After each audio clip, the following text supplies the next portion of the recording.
그 노래 나도 모르게 숨죽여 들었어. 색이 바래진 그날의 기억을 모른 척하려 두 눈을 감았어. 이젠 아무렇지 않다고 믿었던 나, 너란 기억이 다물지 못했나 봐. 함께 들었던 그때 그 멜로디가 들려 넘기지 못해. 멈춰진 시간 속에 그 노래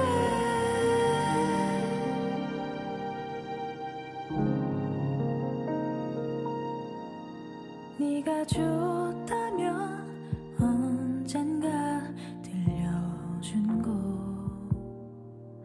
흔하디 흔한 그저 그런 love song.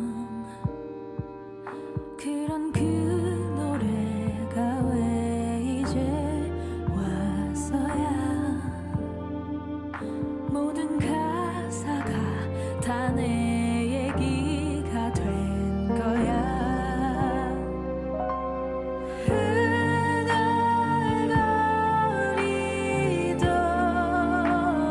흥얼거리던 그때 네 목소리가 들려 미소 짓곤 해. 아련한 기억 속에 그 노래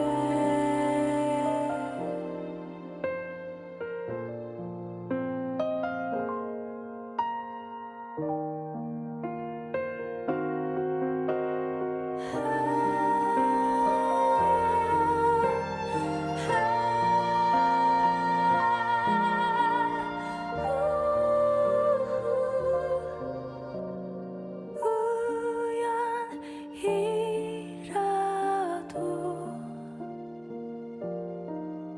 혹시 마주친다면 그때 말해주려 해. 요즘도 듣고 있어 그 노래.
to another one of these things, the Prima Tima live streamer. I am your host slash other person at the site that does things occasionally. I'm trying to mess with the audio levels. Give me a second. They look a little low. Hello? Okay, there we go.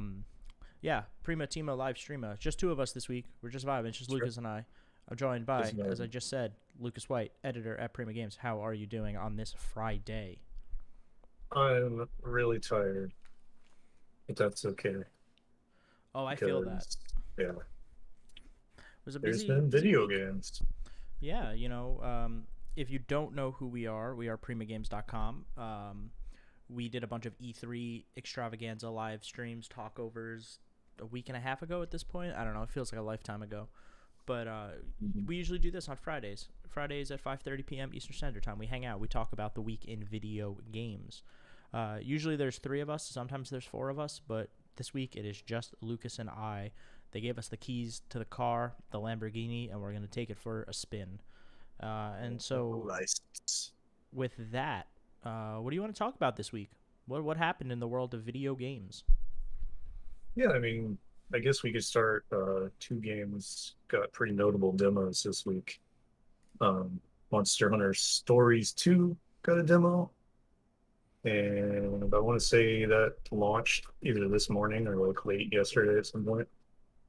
And then Square Enix accidentally leaked their own news. But a few hours later, there's a demo for Neo: The World Ends with You up. So Oh, if you're into Japanese games, there's two pretty dope new demos.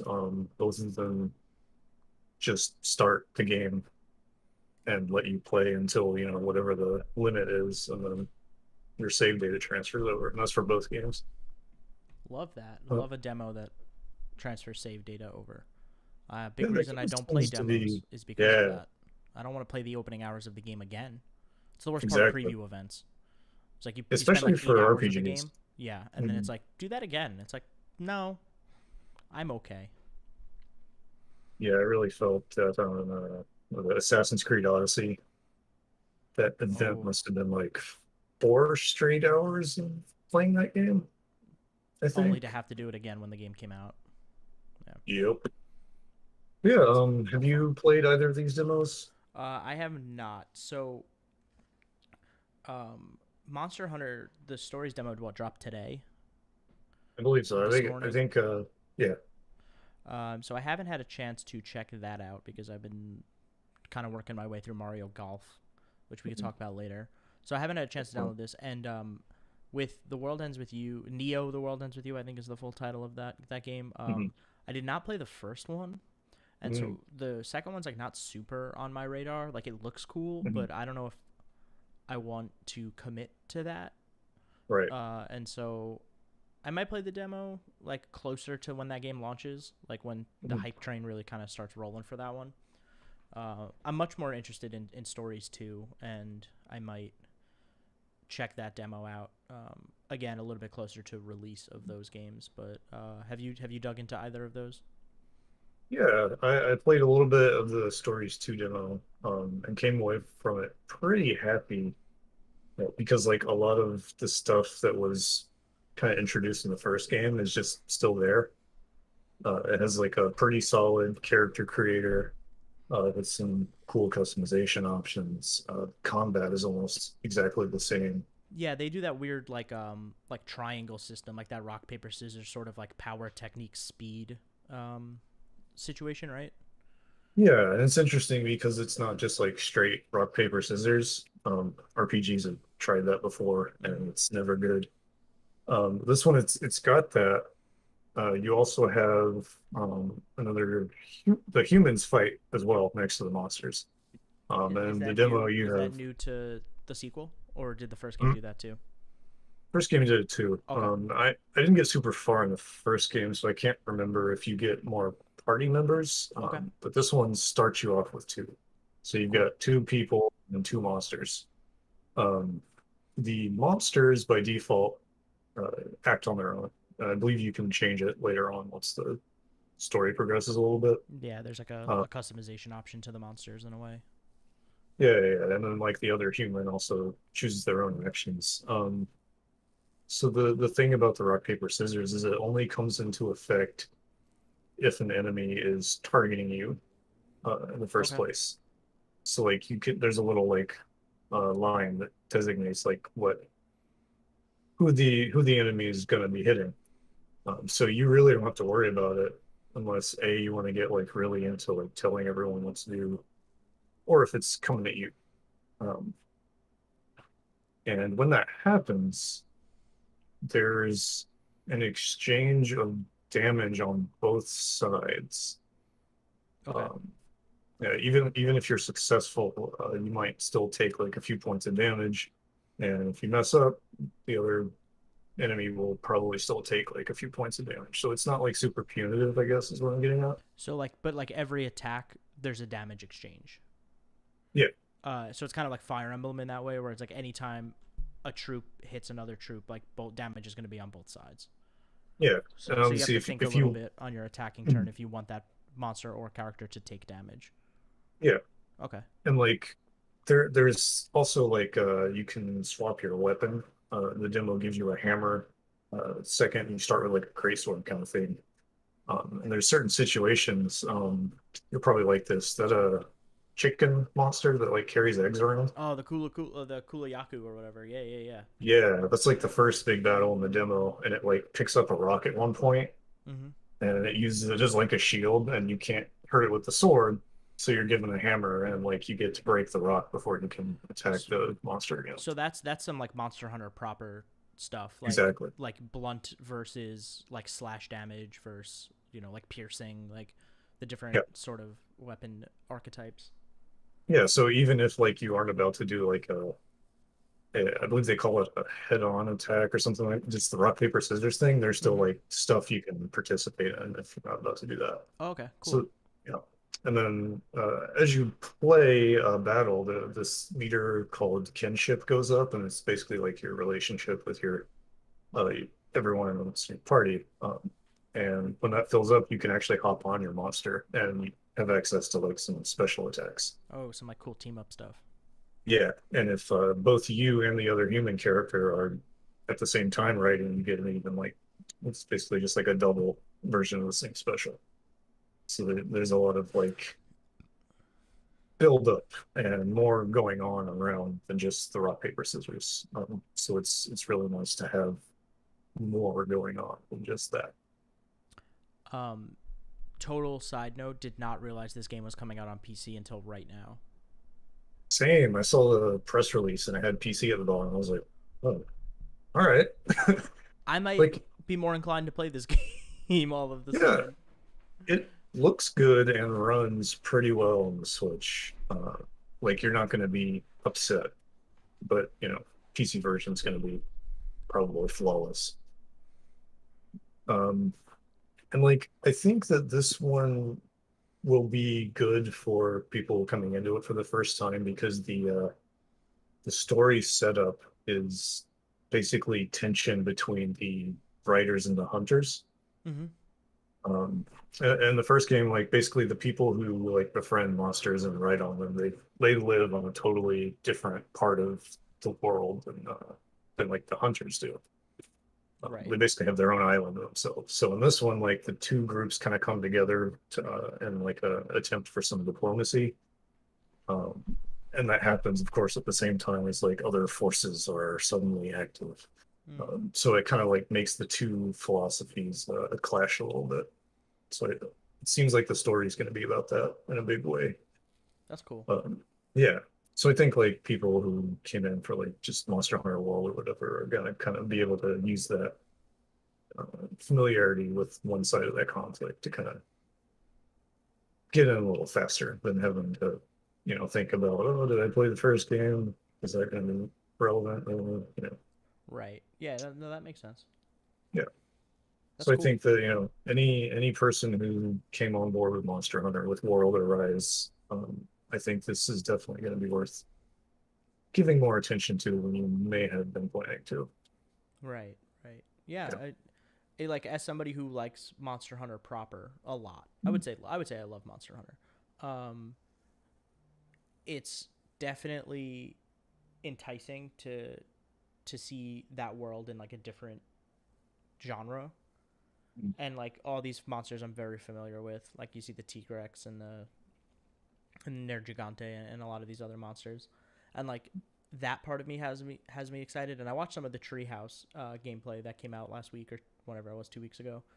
Yeah. And they showed off a lot of the crafting of the different weapons and the armor sets, and like you hunt the monsters, you get the parts. It's like very much a similar loop in terms of Yeah. progression, and like that has me interested. And then like the raising the monster seems kind of cool, like getting the eggs and hatching them and training them. Like Yeah, it's a game the that egg I'm stuff, somewhat excited about. I don't know. There's something that like I feel like I'm missing that I that makes need to sense. see to like really get on board. Like, that first game really just landed and nobody noticed. So I think that's kind of the cause of a lot of the hesitation. It's like, oh, there's a two on it, and I didn't even know the first game existed.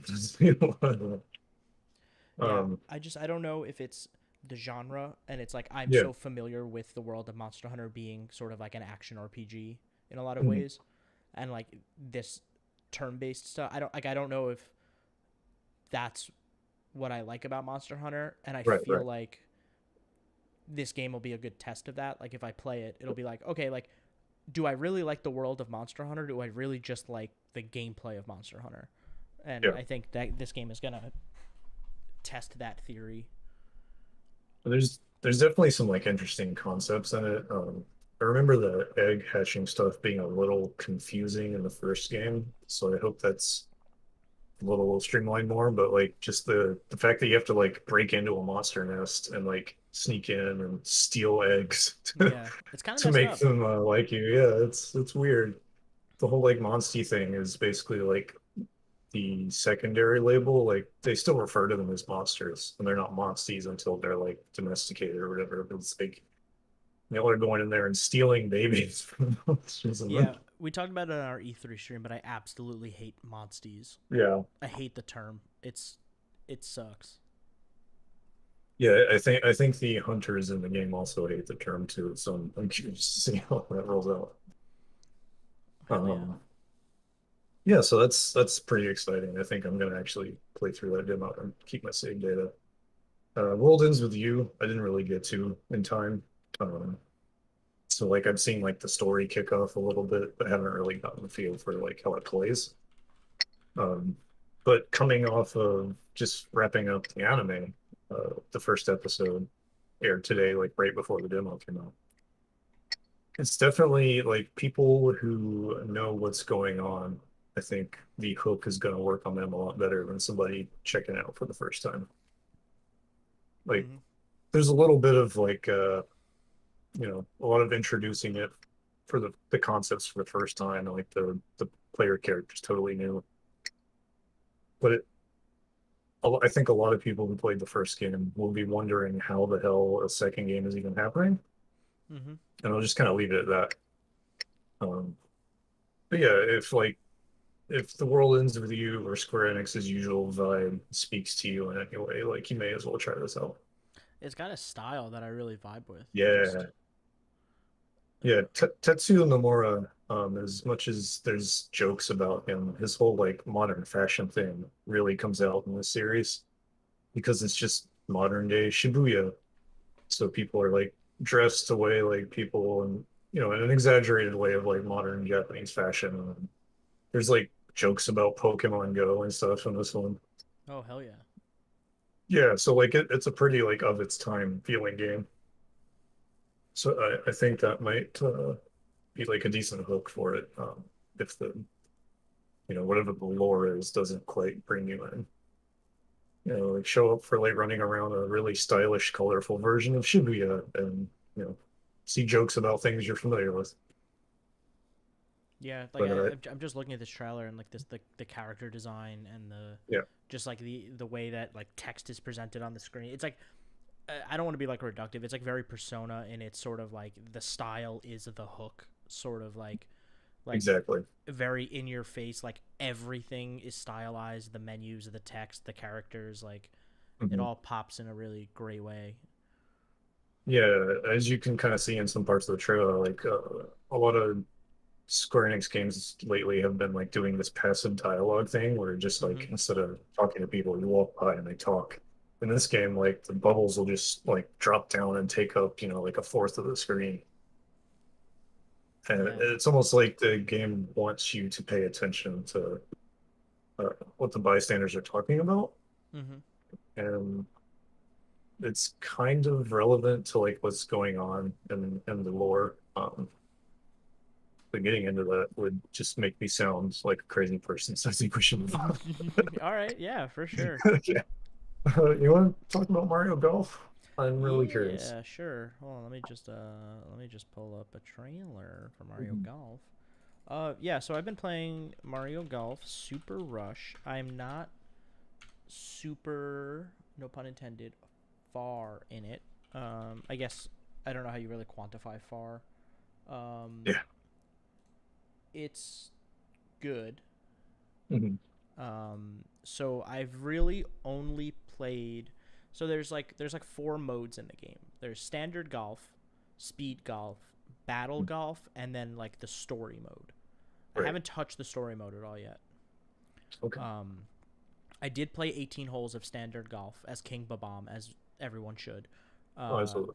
and it's golf. Like Mhm. if you like Mario Golf, like if you like Toadstool Tour and the other ones that have been around, like standard golf is you're gonna get your golf fix. You can do 3 holes, 9 holes, 18 holes. There's so the way it works is they give you the first two courses up front, and then you have to unlock the other four. Um, and so I unlocked the third course. I don't know how you unlock the rest of them because it only tells you how to unlock the next one that you have to unlock. So to unlock the third course, you had to play 18 holes on the second course. So I imagine to unlock the fourth course, you have to play 18 holes on the third course. And so I unlocked the third course. I haven't played it yet. I've only played kind of the one that they've been showing in all the trailers, like the normal looking golf course sort of style. But the one I just unlocked has like a lot of cliffs, and like it seems like it's elevated in like a really interesting way. So I'm curious to check that one out. Um, so I played 18 holes, and it's very golf like. There's special shots if you want to use them. And I kind of was like, okay, yeah, this is like, I don't know how much of this I'm gonna play by myself. Right. But then I hopped on a little bit before the stream with Brendan Groom from Past the Controller, and we Yeah, that's played 18 holes of standard golf again, but mhm. just multiplayer. See out wanted to test out the network play. Online I can say didn't have any issues, connected fine. Very simple matchmaking. It's set up a room, somebody joins it. You have your options to play what kind of golf you want, how many holes, the whole, all the options. You have single player, you have multiplayer. So we played 18 holes on the same course that I played earlier because Brendan had not unlocked any other courses. But I will say we did 18 holes on network play, and it did unlock the third course for him. So Oh, if you want cool. to unlock the courses multiplayer with your friends, you can. You don't have to grind out single player to Yeah, unlock all the courses, which is that's nice. dope. Yeah. Um, so I will say it was more fun playing with someone, Mm. and a lot of that came down to not just like standard golf rules, but the special shots. Because in previous Mario Golf games, the special shots have kind of been like, this is your big power move. This is like how you're gonna get super far, or it's gonna shoot in a straight line or whatever. But the special shots in this game are more designed to inhibit your opponent. And so, for instance, I was playing as King Babam and Brendan was playing as Rosalina. Brendan's special shot, if it lands in vicinity of my ball, turns my ball into a star bit, and it will bounce erratically when I hit it Oh because no. it's no longer a ball, right? But the Right. fun thing was my special shot, since I'm King Babam, is basically causes an explosion when it lands, knocks all other balls out of the way, but also my ball anchors to the ground. Like it's a hard drop. So even though Mm. Brendan had used his special shot against me, I then just used my special shot on the next turn to Oh. like kind of counter Mhm. his. And so it became this sort of cat and mouse game of like, okay, like Brendan can't really use his offensively, and I have to save mine in case Brendan uses it. So it became this sort of like little back and forth of like, okay, like when do I use my special shot? And you accrue it over time. So like I think I got mine like 3 or 4 times in 18 holes, because like depending on how well you putt or drive or whatever, like will give you more points towards your special move. Um, so there was like a little layer of strategy there, and I could see it being more more strategic if you had 4 players or even 3, Right. where you're not just worrying about one other person using their special, but you're worrying about 3. So the special and you could turn the special shots on or off depending on Right. if you don't want to play with them or not. Kind of like Mario Tennis Aces, where you could turn off all the kind of stuff and just play standard. So yeah, so I played a lot of standard golf, but then Brendan and I played battle golf, Ooh. and battle golf is unhinged. It is. It's clunky, but it's so stressful. So like Oh no. the premise of battle golf is, for those who might not know, is everyone golfs at the same time, and you're in an arena, and it's got slopes and all sorts of stuff, and it's the first one to get 3 holes wins.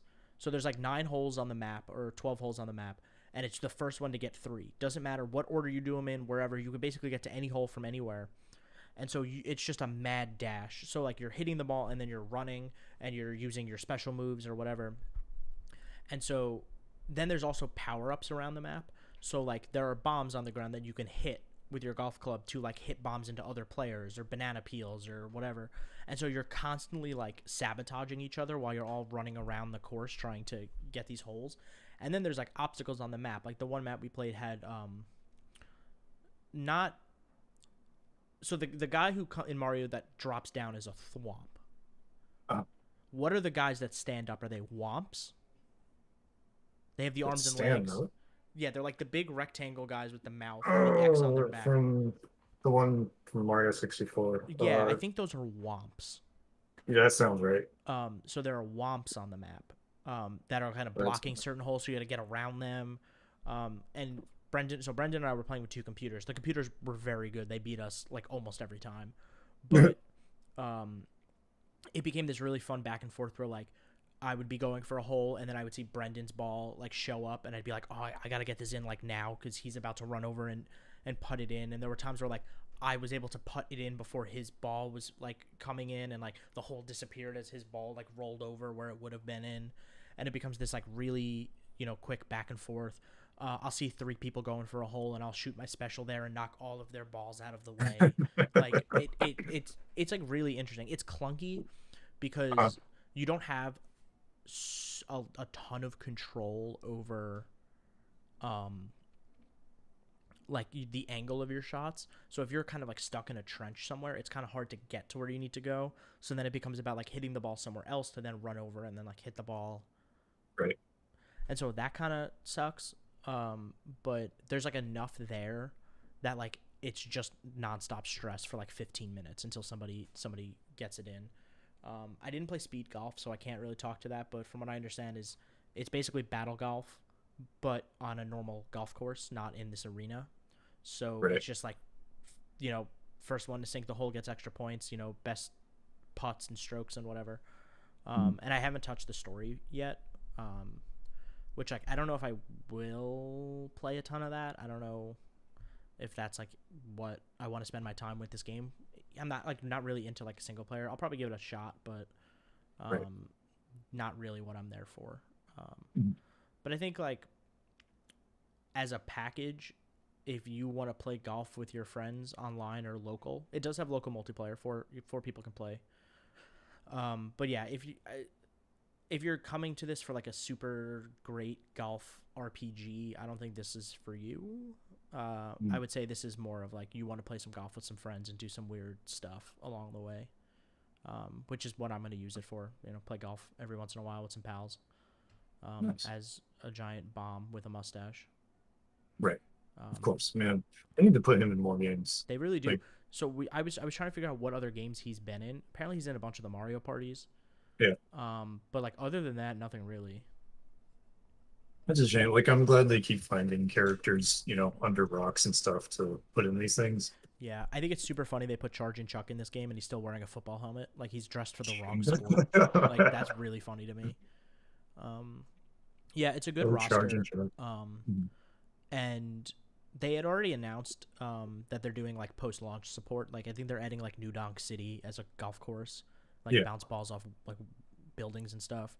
I imagine they'll add characters down the line just like they did with tennis. Like Birdo is in the story mode, but Birdo is not in the game. So I imagine Birdo is probably one of the first DLC characters to show up. Yeah. They love to do that in like Koopa Troopa and like a Goomba or something. Yeah. Yeah, they gotta get all the staples in before they can get weird again with like, I don't know, put Chain Chomp in this game too. Chain Chomp Yeah, was why in not? tennis and that ruled. Definitely. But yeah, that's kind of it for Mario Golf. Like, I've played probably 36 holes total, and like I don't know what the shelf life of this game for me is gonna be. Like I said, Huh. outside of just playing with friends when they want to play golf. Yeah. But otherwise, yeah, got some guides up on the site. Go to primagames.com. You can check out. I put up 2 guides, I think, so far. Every character, if you want to see pictures of every character and their stats, and taught y'all how to curve the ball and spin the ball. Have fun with that one. Oh yeah. It seems like the narrative with these games is that after was it Mario Tennis on the Wii U, a lot of people were like, "Oh man, Camelot's really struggling here." You know, it seemed like part of that had to do with like the move to HD and everything. But Yeah. seems like maybe they're kind of catching up now. People seem to like the Switch games. I mean, I will say this game looks very good. I haven't Yeah. had any performance issues.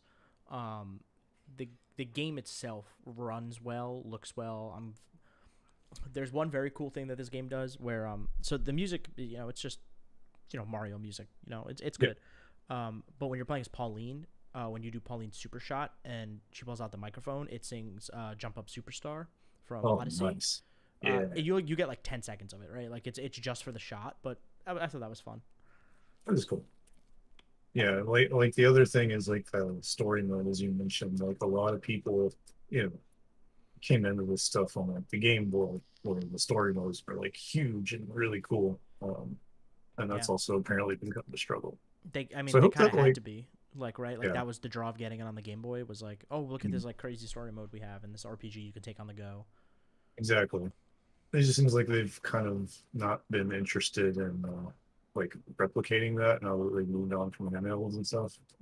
But Yeah, it looks like there's more in this one than before. So hopefully that's like, you know, it's weird because like golf as a sport, I find much. I've played a fair amount of golf in my day, but okay. golf as a sport, I feel like is more boring than tennis as a sport, like playing, because it's more Yeah. active. But like Mhm. for some reason, the Mario Golf games hit so hard. Like they're way more fun than they have any right to be. Like there's something about video game golf that is like fun, and maybe it's because I'm bad at golf in real life, and like this is the only way I'll ever be good at golf. Yeah. But I also didn't test out the motion controls. I have no interest in testing out the motion controls. My room is not capable of me swinging Right, around right. a fake golf club. Yeah, I don't blame you. But I don't know. That looks like a fun way to play if you're trying to get a little active. Yeah. Can't imagine it's terrible. You're swinging a golf club. It's not that complicated. But it seems like it's more of a hit than a miss, For sure. but maybe not amazing. But at the same time, like, there's definitely a lot of put in here just from looking at like all the goofy costumes and stuff. Yeah. So it's good to see that. For sure. Let's see. Do you want to talk about Hot Wheels at all, or just point people towards the website? We can talk about Hot Wheels for a hot second. Yeah. Hot Wheels, that's a dang cool video game. Hot Wheels Unleashed. I'm gonna pull up a trailer for it in a second. I always forget to put the word trailer at the end of my searches. I always get like gameplay and stuff. Okay, so cool. Sony uploaded a gameplay trailer. Great. Let me loop that. So Hot Wheels Unleashed is that Hot Wheels game that got announced a while back. I feel like we've been talking about this game forever. It's cool. It's an arcade racing game, so it's very much like you're gonna hit your boost all the time, and there's gonna be speed boosts on the course, and you're gonna be doing flips and loops and jumps and all sorts of stuff. And you're gonna be going really fast, and so we got access to a preview build of it. I want to say last week. Yeah, embargo was yesterday, so yeah, last week we got access to it. So I've been playing around with it. The preview build was pretty sparse in terms of like what I could do. It was really just quick race, but they gave me access to like I want to say there was like 40 different Hot Wheels in that build, and I think they said that there's like 60 plus more cars going to be in the full release. So they have a lot of cars in this game, and I like I said in my preview, which you can read on primagames.com. Um, the cars are the star of the show, like 100%. Like the way those cars are rendered, like there's not a hair out of place. Like they are so detailed, but they still retain their like toy like quality, Right. and that's super cool to me. Like in the car selection screen, like they kind of have like a spotlight on the cars, and like you can rotate them and look at them, and the way the lighting on the car shines, and it looks kind of like that matte plastic. Like they did a really Mhm. good job at the textures on these cars, and the cars all have different stats. Like some accelerate better, some handle better. Normal racing game stuff. Right. But something a cool touch that they did is in the top left corner of the screen, it'll tell you what year and series the car is from. So like if you wanted to like look that car up and be like, oh, I really like the name of like this car, like I want to see if I can buy it or whatever. They have all that information like there. So it's like, oh, this was in the Hot Wheels 2017 the Turbo Pack or whatever, right? And so you could tell that like the people that made this game, oh my god, I'm blanking on their name.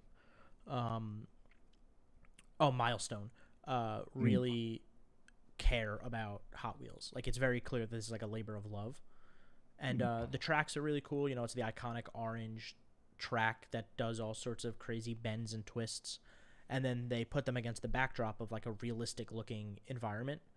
So Mm. there's like a skate park, a garage, a college campus, and so it really feels like people just set up a really crazy Hot Wheels track around like wherever they were, and now they're just racing cars. Like it has a Cool. real cool like quality to it. Mm. Um, and so there's only like 6 environments, but there's Mm. like 10 courses in each environment. So it's like, oh yeah, you're looking at like a similar background, but like now the course has way more flips, or it's based entirely around drifting like constantly, and so the tracks themselves change, not always the backgrounds, which is fine because like they find other clever ways to kind of mix it up, and it seems really cool. And the full the full release is gonna have like more cars, more levels, more like there was no progression in the game. I wasn't leveling up or getting different cars. Like they're saving that for the full release. This was more of like a here's how the game feels, here's the physics, here's a bunch of other stuff. Um, and so yeah, I'm looking forward to it. Like there's apparently some sort of story mode, I believe, and there's like a time attack mode, and they're gonna have a bunch of stuff in the main version of the game, which comes out in September. I forget the actual release date, but it's in September. It's Um, awesome. I thought when Rocket League kind of introduced its Hot Wheels collab, that would be like the closest thing anyone yeah, would ever get to like a Hot Wheels game to take seriously. But September this 30th. sounds like, yeah, this sounds like it. Like if you have nostalgia for Hot Wheels, or if you just want to play a good racing game, it sounds like we're headed in that direction. Yeah, yeah. It reminds me more of like Trackmania than it does any other Mm. sort of racing game because it's not a sim by any means. It's Right. kind of like a like a Cruis'n USA sort of like you're gonna do boosts and wheelies and crazy jumps. Um, so it kind of reminds me of Trackmania in that way. Oh, there's gonna be a track builder. That was the other big thing that they have in the game. Mm. I didn't get to play around with that. It wasn't in the preview, but um, that's what made me really think about Trackmania. Was like, oh, I can't wait to see what people build um, out of these levels. So yeah, it's a cool game. It's wasn't super on my radar. Like we were covering it for the site and it looked cool, and I was like, oh yeah, like maybe I'll check this out. And now it's kind of like I definitely want to mess around with this more. It's awesome. So yeah, Yeah. Let's see. So let's do a news first, and then maybe go back to a specific game because I think talking about PAX is probably a good idea. yeah, we could talk about PAX. Yeah. I don't know what So, trailer I pull up for that, but PAX West trailer. You think they have a trailer? I have a YouTube channel. You just pull up their health and safety page because that's what we're going to talk about. Honestly, not a bad idea. Oh, Jesus. Okay, so PAX West, which is like that's not the main one. Like PAX East has always been like the big boy, right? Or has that changed? So PAX West, also their health and safety pages no longer can be found. They pulled it. Oh God. So PAX, yeah, because PAX West used to be called PAX Prime. That was the first one. That was the Okay. initial one. So And then it I got got it mixed. rebranded once East came into the picture, because East started to become really big, and then it was like, okay, Right. well, like now there's no like one like main PAX. They're kind of all Mm. equal in a way. Okay. So yeah. Cool. Yeah. So PAX West. I stand corrected on the order there, but it's going to be in person. They announced that based on stuff and things in the world that they're really gunning to have PAX West in person this year. Um, and with that being like, I think the first one of these that's like, at least in gaming, that's been like, all right, we're gonna do this. So there's a lot of questions, and I think the main question is with respect to like what how they're going to approach like vaccinations. Um, with to be, in the interest of total fairness, they've got stuff here for like mask requirements. They're going to encourage social distancing, and they have signage, and they're going to be screening temperatures for, who knows how good that's going to do. But I think the big thing is like there's not even a mention of vaccines on here. Is that I believe that's correct. Yeah, I was covering your face with the website. I'm sorry. No, that's fine. I'm Yeah. looking at this stream right now, and I totally okay. Yeah, so there is no. I'm trying to get this in here as best as I can. Mhm. Oh God, I'm breaking everything now. Okay, I'm blocking your face again. Yeah, if I just do Control F for vaccine or vaccination, like that's just not on the page at all. Um, and that caused a understandable reaction from people in the gaming community, at least on my Twitter feed. People Yeah, basically people were just not being happy. like, "Nope." Yeah. Um, so my question for you, and you said the page went down, right? No, I have it up now. Okay. If you So Google it, you must be cannot this find it, traffic or but something. um, Yeah. I went to their Twitter account and was able to pull it. Yeah, so basically it's face coverings always. Yeah. No, no ifs ands or buts. You're in Mhm. that convention center, you have a face mask on. Yeah. I think they even say somewhere that they'll have face coverings available. I may have made that up. Um, so yeah, so face coverings first and foremost have to have them, Yeah. which good. Even in cosplay. Yes, even in cosplay. Then it's temperature screening. Everyone attending PAX will be required to undergo a temperature screening prior to entering. And they say if you have anything over 100.4, you're not permitted entry. Great. Good job. That's a good thing. Increased sanitization and hygiene. They're just going to clean the heck out of that place. And then they're also. East had a pretty good. Obviously, East was like before all of this happened, like in full force, but East was pretty good about having hand sanitizer everywhere and like Mhm. kind of prepping a little bit. And so I imagine West will be in a similar boat there. Reduced capacity, which is a big one. They haven't exactly said what reduced capacity looks like.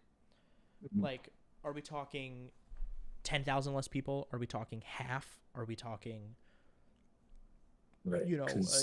20 less people? Like, they were not very clear. Because they're still apparently working closely with the venue to determine how many. So the way they phrase it is actually interesting. So they say, and badges will be very limited, and we are working closely with the venue to determine how many people are permitted in the building each day and at a given time. So that to me reads, they're not going to sell necessarily less tickets, but they're going to cap how many people can get into the convention. That sounds like a problem. I mean, so they do say like attendance and badges will be very limited, but then they also go Uh, on to say that like we're going to determine how many people can be in the building at a given time. So does that Mhm. mean you sell more than what's allotted for a given time, or do you sell only what's allowed at a given time? And I don't necessarily trust them to sell the proper amount. Also, Uh, like, how do you enforce that at a convention?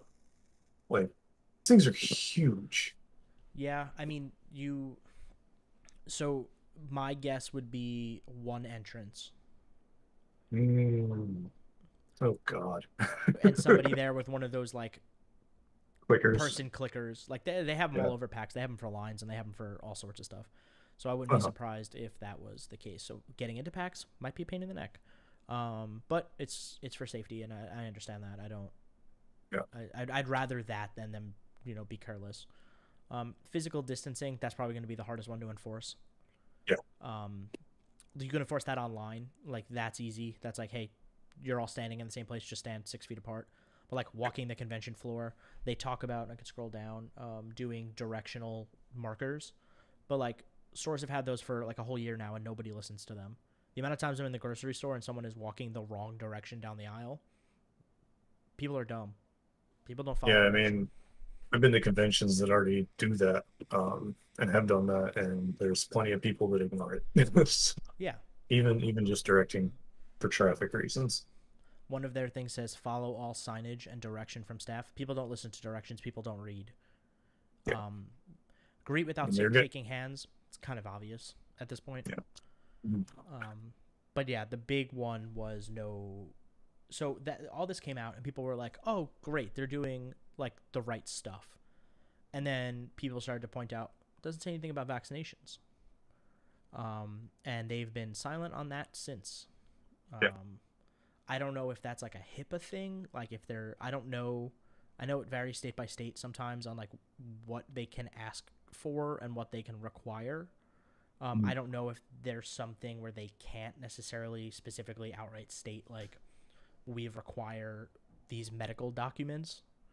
Right. But if they can't, that should be something that's probably changed because that seems like a bad idea. Yeah.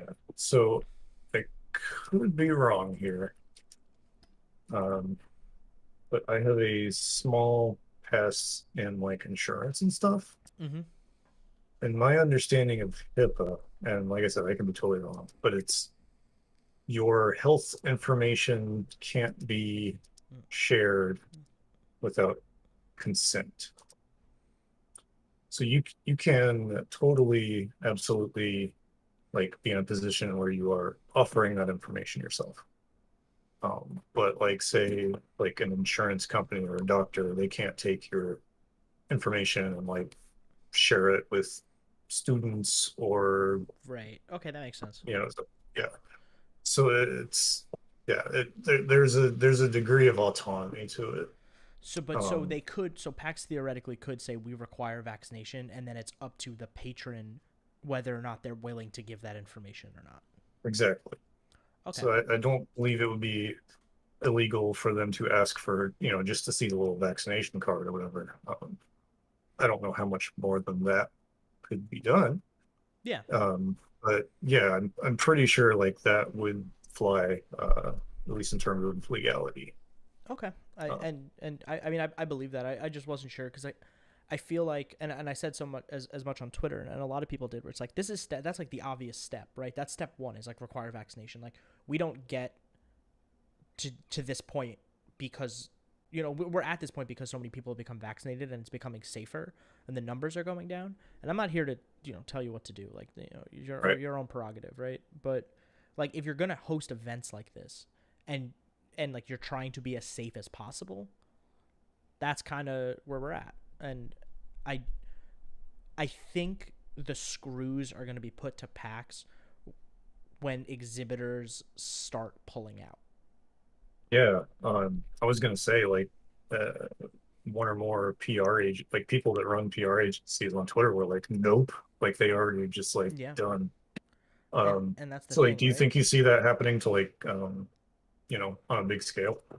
Well, so if you look at East, right, like before all of this went down, like weeks before, not even weeks, like all week before all of this went down, you Mhm. had Square pull out partially. You had all the 14, like Yoshi P was supposed to come. They were supposed to do a bunch of panels. They all pulled, and PlayStation pulled.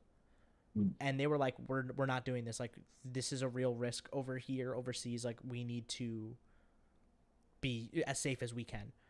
And that was before all of this happened. And so now I can see, first of all, right, it's like a PR grand slam for any company, any of the big companies to be like, we value the health and safety of our workers.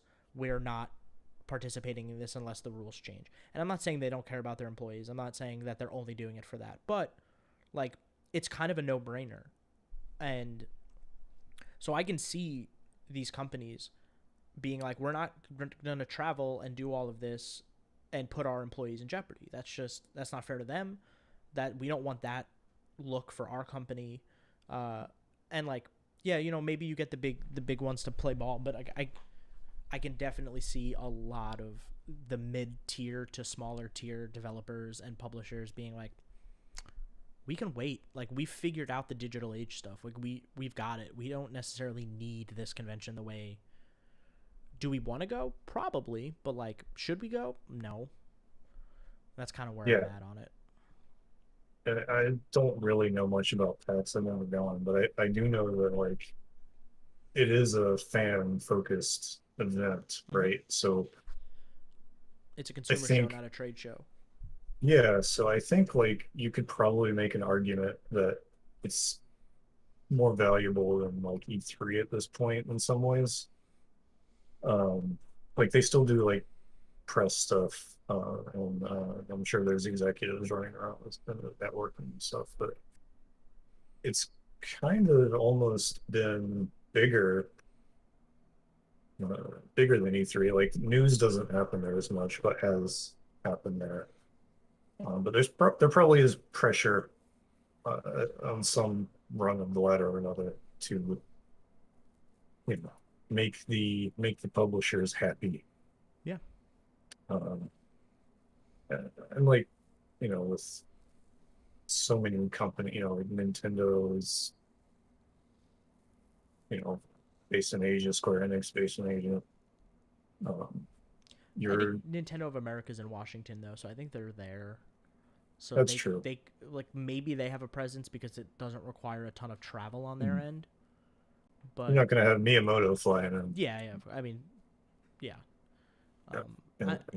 It's weird. It's gonna be it, and they were very upfront about the health and safety guidelines when they posted them. They're like, hey, like these are going to change because like the situation is always changing, right? Right. And so like we might drop some of these things, we might add some things, like who knows. So it's not totally off the table, but if they want people to show up to this event, like at least from what I've seen in my circles, they're going to have to make that call sooner rather than later, because if they open up hotels and all of this stuff and no one's biting, it's going to be a bad look for them. I mean, we've already been talking about potentially going. Yeah. And like that was before this came out. Yeah. And like you said, they've got the disclaimer, like this could change. They've got it pinned on their Twitter. But it's a totally different conversation now. Yeah. So I don't know. It's interesting. Yeah, and it's like I am like in a world where I don't have kids or like a family that I have to worry about traveling and then coming back and potentially exposing them or whatever, right? Like everyone is in a different situation, so I don't want it to come off like, oh, if you go to PAX West, like how dare you? It's like, no, like everyone make the call that is best for them and their loved ones. Like it's a tricky situation. Everyone's going to come at it differently. Everyone is going to have different needs and wants and things they can do and things they can't do. And, at the end of the day, it's your decision. And if you're going to go, just be smart about it, right? Just be careful, be smart about it. Like, maybe schedule some time to, be on your own a little bit afterwards, just to, extra precaution. Like, it's going to be weird opening the world back up with large scale stuff like this. And it's not the first time we've had this conversation.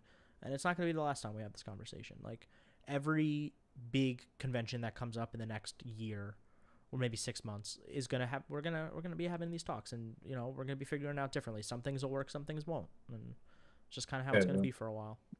Wait until you're back at the hotel before you start drinking, because Also that that, yeah. that messes with your immune system a little bit. So, Take your vitamin important C. tip. Yep. But yeah, we'll see how that goes in the coming weeks, because it needs to be addressed quickly. It does. Probably before they start talking about hotel registration.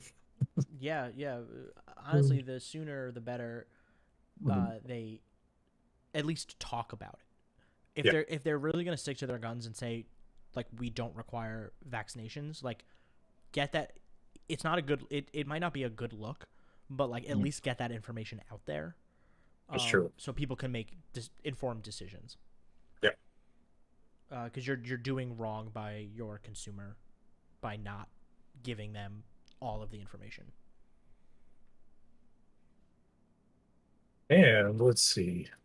Speaking of information, do you care at all about Windows 11? I have questions about Windows 11. Okay, I'm curious because I Are they was gonna force it anticipating on a me? no. Hmm. Is it something I have to upgrade to? My understanding is that like it's something that not even every system is going to be able to handle, it seems. They have this little downloadable like guts check basically that tells you whether or not you'll be able to even like opt in to Windows 11. Um, and it seems like some of that has to do with gaming related features, like they're integrating the automatic HDR thing that the Series X has. Oh, okay. Yeah, and they're also going to I forget the technical term, but there's like a some proprietary software that plays nicer with faster hard drives. And there was a third thing that I can't remember because I wasn't sure we'd be talking about this. But they made like three major points that like this is for gamers. Hmm. Yeah. Do I have to pay for this? It is a free update. Okay. Yeah. I So hate the search they're bar. yeah. I haven't really looked into it much. So you got the auto HDR, you've got they say proper drivers for the high performance SSDs. And I guess the third point's just about Game Pass. Good job. Okay. Actually. Sure. Yeah.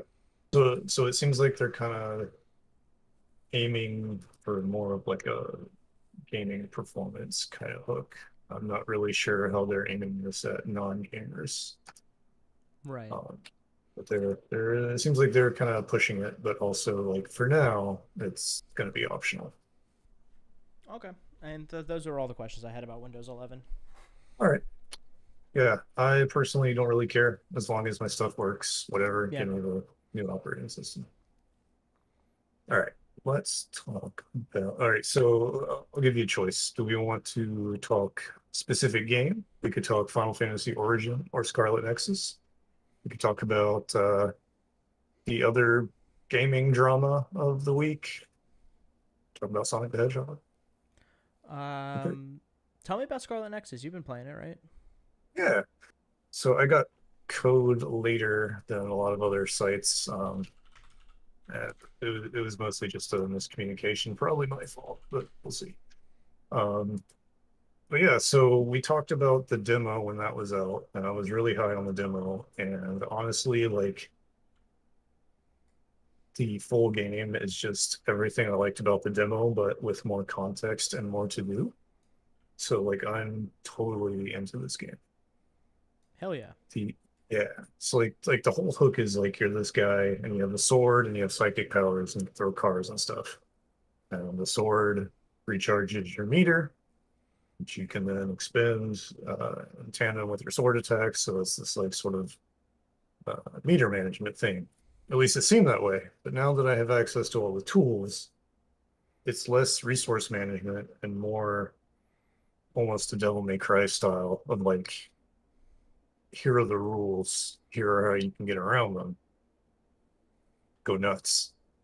Heck yeah. You just have to like dance around the rules, which has been for me like one of my favorite parts of games like this, where you have technically there's no limits, but there's also limits. But like the trick is like figuring out what you can and can't get away with at whatever spot in your combo you're in, and Mm, that's happening here with a lot more like external factors to consider because of your psychic powers.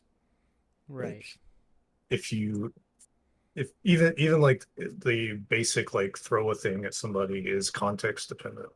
Like if you do it right after an attack, he swings it around an extra time for 2 hits.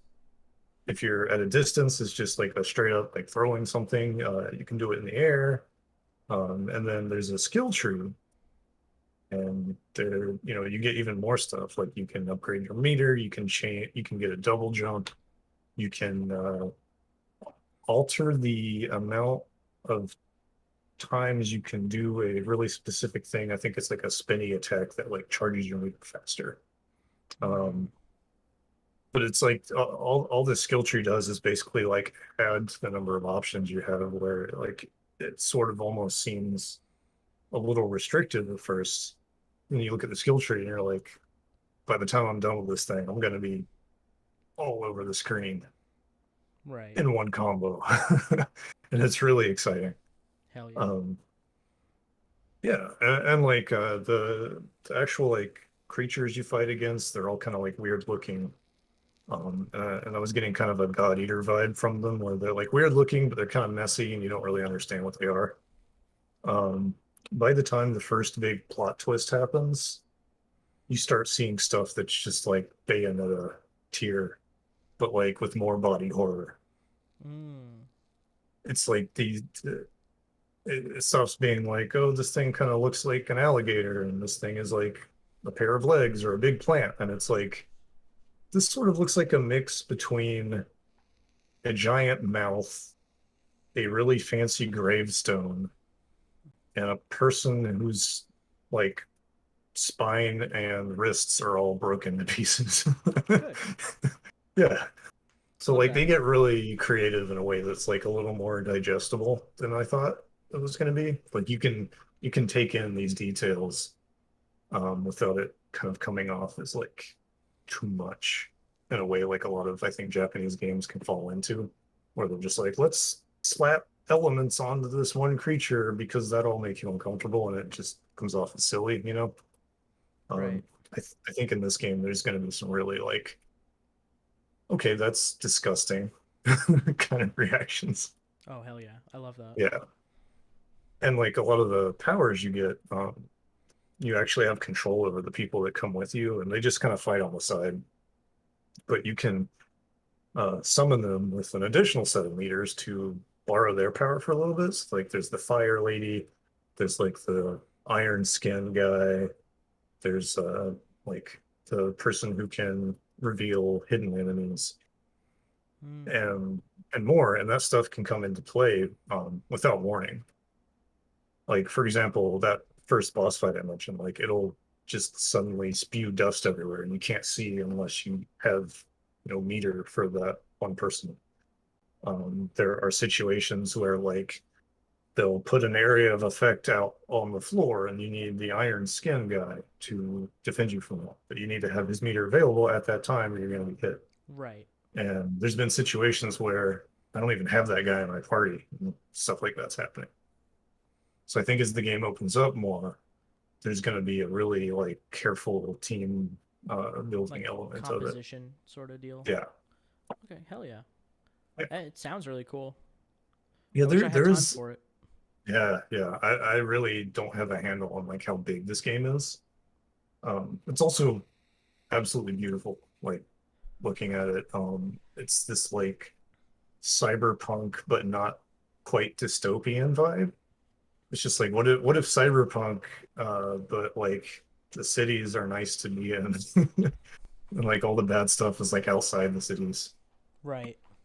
So there's like really cool like light work and colors, and like the way people interact with technology has like been really thought about. And there's like cool restaurants with like the floor tiles react when you step on them, like you're stepping on water, and there's like digital fish floating in and out of view. It's like there's just a lot of really cool, bright, and colorful, creative stuff instead of just like here's all the dingy buildings Yeah.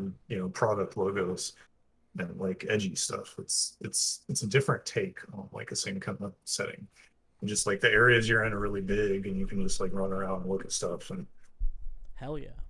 yeah, it's definitely showing like what is the sort of like B plus tier anime game look like on current hardware when they Right. take advantage of it. That So sounds yeah, awesome. I'm super hyped for this game. Hell yeah. How many hours do you think you've Yeah. put into it so far? Only like three, and I'm Okay. already like having a great time. Hell yeah. It's Yeah, only gonna keep going up from there, hopefully. hopefully. Well, that kind of does it for us. It's 6:30. Yeah, I think so. You got any final thoughts or anything you wanna plug or do anything before we get out of here? I guess, shout out to Sonic the Hedgehog 30th anniversary. Hopefully Sega like takes advantage of that. That concert It's ripped. That concert Yeah, it did. ruled. Holy crap. They did such a good job like Yeah. taking advantage of the situation. I'm gonna go dig my Wii U out so I can go play Sonic and the Black Knight. Oh yeah. I had no idea there was a Um, Sonic game with a sword. that game's really bad. Like, really bad. Yeah, that's fine. I don't care. I'm here for it. Oh yeah, I have a copy, I'm gonna Hell yeah. play it. It was also Falcom's 40th anniversary this week. Yes, they had that big thing And last night, late last night. yeah, I was like, oh, I'm gonna watch this. Oh no, it's 2 o'clock in the morning. Never mind. Basically, NIS, who is now the rights holder for Legend of Heroes after, I guess, stuff with Xseed broke bad or something. But they're bringing 4 more Legend of Heroes games over in English. And the cool thing about that is much like Xseed did with their Trails in the Sky sequel, they actually recruited a fan translation group to Yes. assist, which is really cool. Like that group had just finished translating the original PSP versions of 2 of those games, Yeah, which are and now now coming out in they're like 2022, right? The official releases. yeah, and they're like updated versions of it. It's like a remake of it for I think like PS4 and Switch and stuff. And it's not just like a port; it's like actual like I'm pretty sure they do more with it. Right. It's a Yeah, series I got to get into. I mean, you're talking about not having time for Scarlet Nexus. Yeah, You don't no, have I know. I absolutely don't time. have time. There's a list of series that I'm like, I got to get into these eventually one day. Yeah, like if you ever get the opportunity, or anyone watching that's curious, like go back and play Trails in the Sky and just see how you react to that, and you'll know, if you're in or not for the long run. Hell yeah. Yeah, it's cool to see that series thriving when back on the PSP when one of the games finally got attention, it was still like really shaky ground and almost was a disaster. So it's cool to see it like landing the way I think fans wanted it to now. That's it. Alrighty. Well, that's gonna be it for us this week. Check out primagames.com. We got a bunch of stuff. Lucas did like 3 reviews this week. Um, I put up an interview with Andrew Prallo from the composer of Outer Wilds, BAFTA nominated Andrew Prallo. Yeah. That was a very, very fun time, very good talk. We got some guides up, some news, some features. Morgan just put up a really good piece about Chivalry 2, which I've also been playing, which we don't have time to talk about now. Good game. Morgan's pretty much said it all. I got into it. Good stuff. Yeah, and as always, in the image on the screen, you can see all of our handles for Twitter, Facebook, YouTube, and Instagram. Please go follow, like, subscribe, whatever you want to do to those channels. It helps us out tremendously. Yes. It's a good time. We post a lot of stuff there. So if you're not somebody who necessarily needs to go to is constantly going to our site inherently, but you're on Twitter, follow us on Twitter. All the stuff we put on the site will be on Twitter as well. Same with Facebook. So if that's how you like to get your gaming news, we're a one-stop We're shop. there. We got it all. And That's right. yeah, thanks for joining us this week, Friday, the week of, let's say, June 25th, Nailed it. 2021. Yeah, thank you so much. Lucas and I, we drove the Lamborghini around the block. We had a good time. Now we got to go Yeah. hand the keys over. And we'll see y'all next week. Later. Bye. Good night, folks.